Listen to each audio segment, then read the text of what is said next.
നൂറിൻ്റെ നിറവിലും പോർവിമാനങ്ങൾ ഇരമ്പുന്ന ആവേശമാണ് തിരുവേങ്കടം കുരുവട്ടി വാസുദേവൻ്റെ ഉള്ളിലുള്ളത്.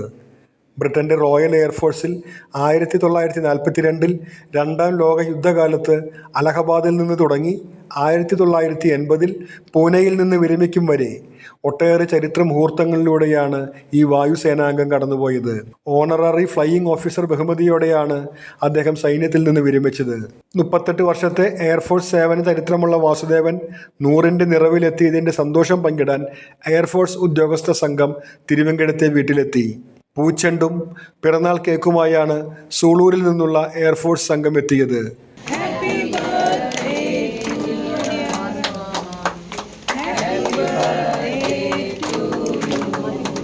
സൈന്യത്തിലെ ന്യൂ ജനറേഷനായ അഗ്നിവീറിനെയും കൂടെ കൂട്ടിയാണ് ഉദ്യോഗസ്ഥർ തിരുവേങ്കടം ഘനശ്യാം വീട്ടിൽ വന്നത്.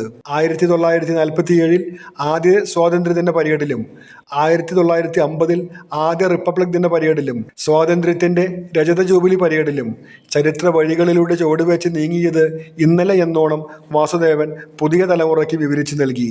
1962 ചൈന യുദ്ധത്തിലെയും 1965, 1971 വർഷങ്ങളിലെ പാകിസ്ഥാൻ യുദ്ധങ്ങളിലെയും പോരാട്ട സ്മരണകൾ പങ്കുവെക്കുമ്പോൾ വാസുദേവൻ്റെ വാക്കുകളിൽ ആവേശം തുടികൊട്ടി. 71 യുദ്ധത്തിൽ ബെസ്റ്റ് ക്രിപ്റ്റോഗ്രാഫർ പുരസ്കാരം ലഭിച്ചതും അദ്ദേഹം വിവരിച്ചു. 100ാം പിറന്നാൾ ആഘോഷിക്കുന്ന റിട്ടയർ ചെയ്ത സൈനികനെ ആശംസ നേരുന്നത് തങ്ങളുടെ രീതിയാണെന്ന് ഉദ്യോഗസ്ഥർ പറഞ്ഞു.